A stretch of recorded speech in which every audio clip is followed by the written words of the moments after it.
आज हम लोग पढ़ने वाला है क्लास 8वीं का प्रश्नावली 3.1 जब प्रश्न नंबर 1, 2, 3, 4, 5, 6, 7 यानी सभी JCERT को JCERT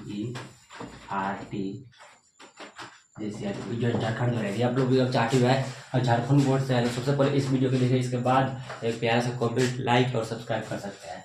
यहाँ पे जो प्रश्न पहला दिया हुआ है, यहाँ प्रश्न पहला बोल रहा है कि निम्नलिखित में से कौन सी संख्या पूर्ण घन है।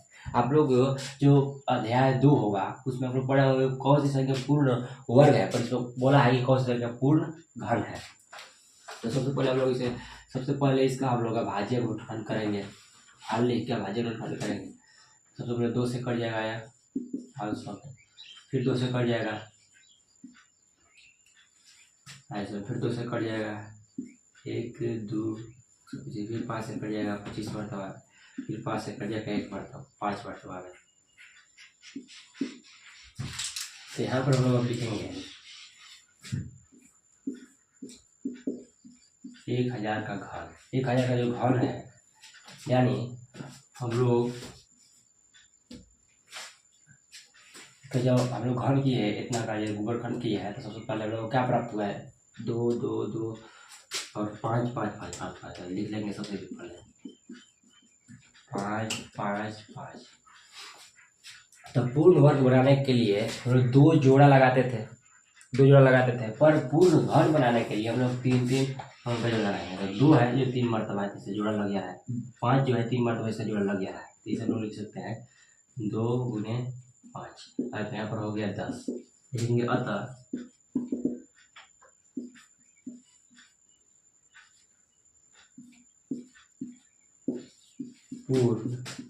पूर्ण घन है। ये इसका आंसर हो गया, पूर्ण घन है। अब देखते जो प्रश्न नंबर जो पहला कहा, पहला, दूसरा, तीसरा सब आप लोग पहला में ऐसे बनाए हो, दूसरा भी इसी तरह बनाइएगा, तीसरा भी। यदि यहाँ पर जुड़ा नहीं लगता है तो यहाँ पर लिखिए अतः ये जो है पूर्ण घन नहीं है, यहाँ पर लिखिएगा बस। और जो प्रश्न नंबर देखते हैं।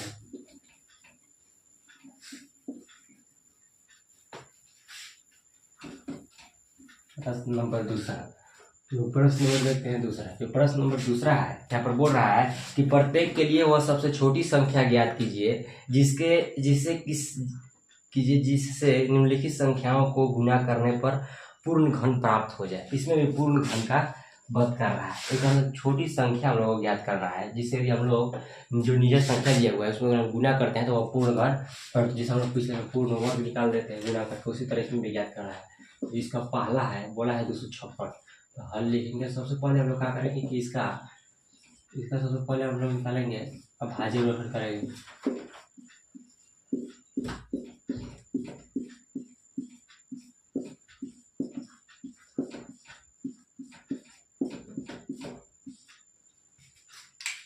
सबसे पहले जब हम लोग यहाँ पर इसका हम लोग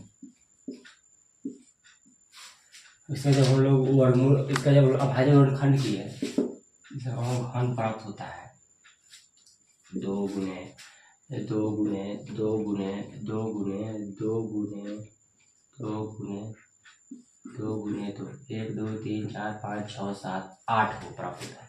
तो इसमें हम लोग इसमें जो हम लोग पूर्ण घन बनाने के लिए सबसे पहले हम लोग 3 जोड़ा लगाते हैं। 3 जोड़ा लगाएंगे तो 2 का 3 यहाँ पर लग जा रहा है, 2 3 मरतबा जा रहा है, यहाँ पर भी 2 3 मरतबा यहाँ पर नहीं आ रहा है। तो हम लोगों को यहाँ किसकी आवश्यकता पड़ रहा है, यदि हम लोग यहाँ पर किस चीज कौन मतलब अंक है जो घट रहा है, तो यहाँ पर हम लोग देखेंगे कि जो 2 है 2 मरतबा है, यदि हम लोग 2 में एक और अंक गुणा कर दे, 2 गुणा कर देते हैं हम लोग, तो यह भी 3 का जोड़ा लग जा रहा है। तो लिखेंगे वो संख्या छोटी कौन सी है जिसे हम लोग गुणा करने पर यह भी जोड़ा लग जा रहा है और पूर्ण घन बन रहा है, तो वह 2। लिखेंगे अतः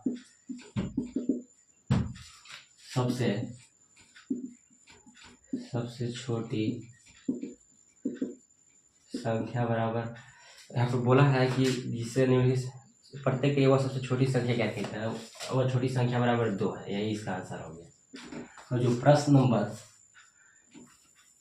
आप लोग सेम इसी तरह बनाइएगा, जिस भी संख्या का जोड़ा नहीं लग रहा है, 2 घट रहा है, 3 घट रहा है, कितना भी घट रहा है, आप लोग इससे गुना कीजिएगा, वही संख्या जो है वह छोटी संख्या प्राप्त होगी। जैसे हम लोग जब गुना करेंगे उसमें गुना किए हम लोग 2 से, तो वह पूर्ण घन बन रहा है।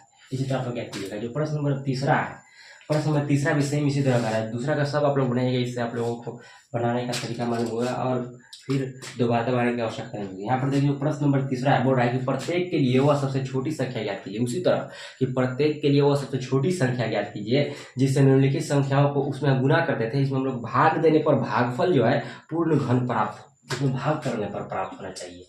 तो सबसे पहले हल लिखेंगे यहाँ पर 128 का हम लोग अभाज्य गुणनखंड तो 6 8 3 2 16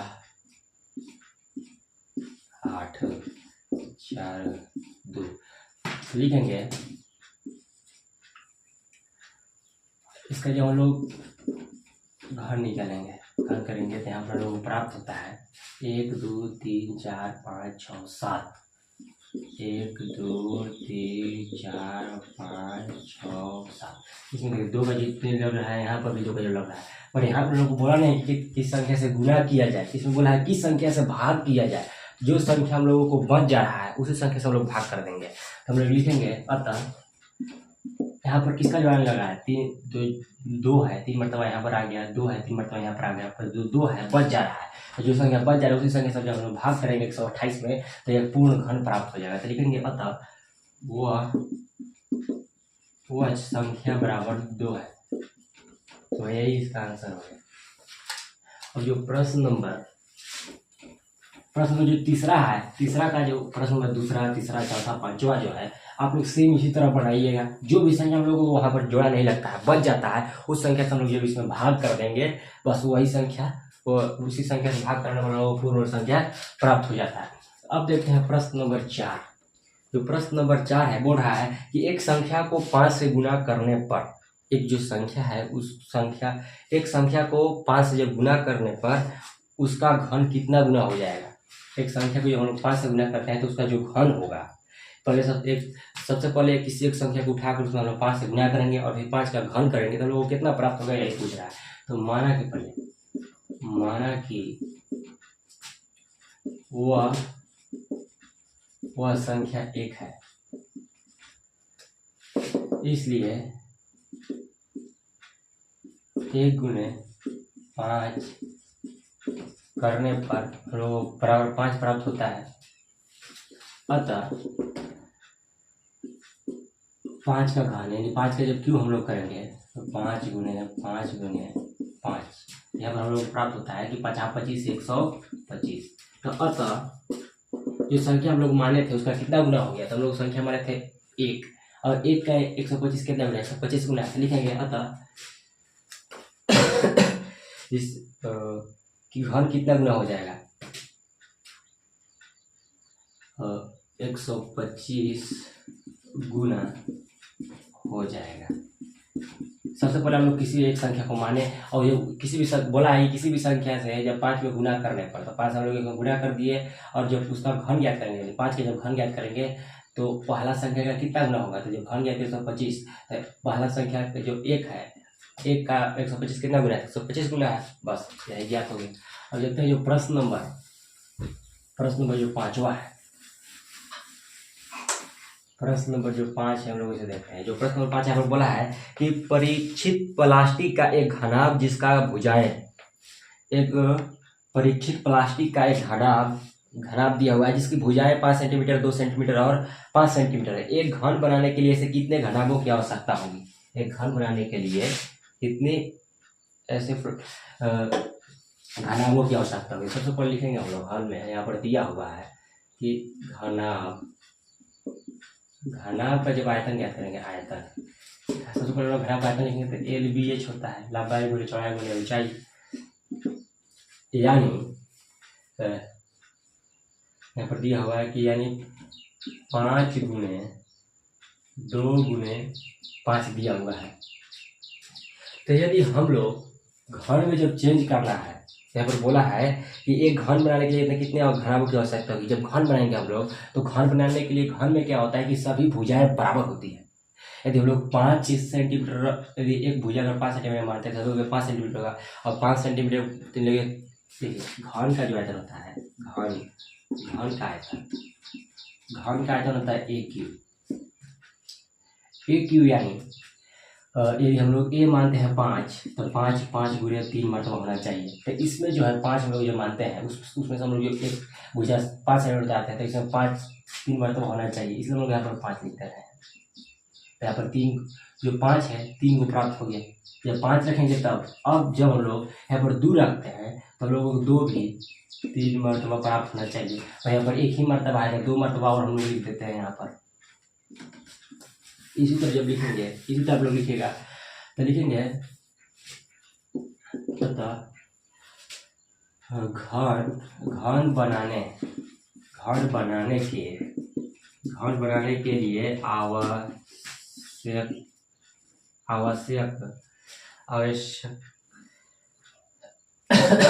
आवश्यक यहाँ पर बोला है, घन बनाने के लिए आवश्यकता होगी, घनाभों की घन बनाने के लिए घनाभों की आवश्यकता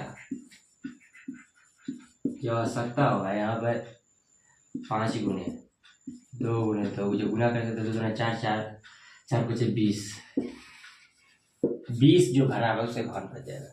अब जो प्रश्न नंबर जो छठा है, हम लोग उसे देखते हैं। जो प्रश्न नंबर छठा है, यहाँ पर प्रश्न नंबर 6 जो बोल रहा है, आप लोग सबसे पहले इस वीडियो को देखिए, समझने की कोशिश कीजिए। यहाँ पर जो प्रश्न नंबर छठा दिया हुआ है कि निम्नलिखित प्रतिरूप को देखिए। सबसे पहले यहाँ पर दिया हुआ है कि ए क्यू बराबर 1 दिया हुआ है, ए क्यू प्लस 2 बराबर यहाँ पर 1 प्लस 2 का होल स्क्वायर दिया हुआ है, ए क्यू प्लस 2 प्लस 3 का क्यूब बराबर 1 प्लस 2 प्लस 3 का क्यूब दिया हुआ है। इसलिए हम लोगों को ज्ञात करना है यहाँ पर कि a cube plus 2 plus 4 plus 5 plus 6 plus 7 plus 8 plus 9 plus 10 बराबर क्या होगा, इसके बराबर हम लोग ज्ञात करना है। तो इसका बराबर में हो जाएगा 1 प्लस 2। हम लोग जब देखेंगे कि यहाँ पर ए क्यूब प्लस ए क्यूब यानी 1 का क्यूब 2 का क्यूब और 3 का क्यूब, तो यहाँ पर लास्ट बराबर में दे दिया है कि प्लस 1 2 3 का होल स्क्वायर दिया होगा। सेम इसी तरह 1 का क्यूब 2 का क्यूब 4 का क्यूब 3 का छूट गया 3 भी होगा, यहाँ पर 3 का क्यूब 4 का क्यूब 5 6 7 इसी तरह दिया हुआ है। तो सभी का हम लोग होल स्क्वायर कर देंगे, 1 plus 3 plus 4 plus 5 plus 6 plus 7 plus 8 plus 9 plus इधर लिख देते हैं हम लोग, यहाँ पर बराबर लिख देते हैं 1 plus 2 plus 3 plus 4 plus 5 plus 6 plus 7 plus 8 plus 9 plus 10 का होल स्क्वायर। इसी तरह हम लोग ऊपर देखना था और यहाँ पर बनाना था, यही इसका आंसर हो गया। और जो प्रश्न नंबर 7वां है हम लोग उसे देखते हैं।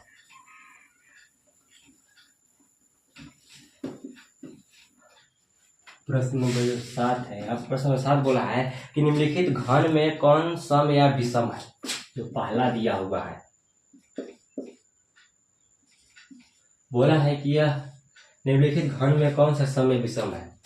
तो यहाँ पर दिया हुआ कि सम संख्याओं का सम संख्या का जो घन होता है ना, सम संख्या का घन सम होगा और विषम, ये नोट में आप लोग लिख लीजिएगा, सम संख्या का घन सम होता है और विषम संख्या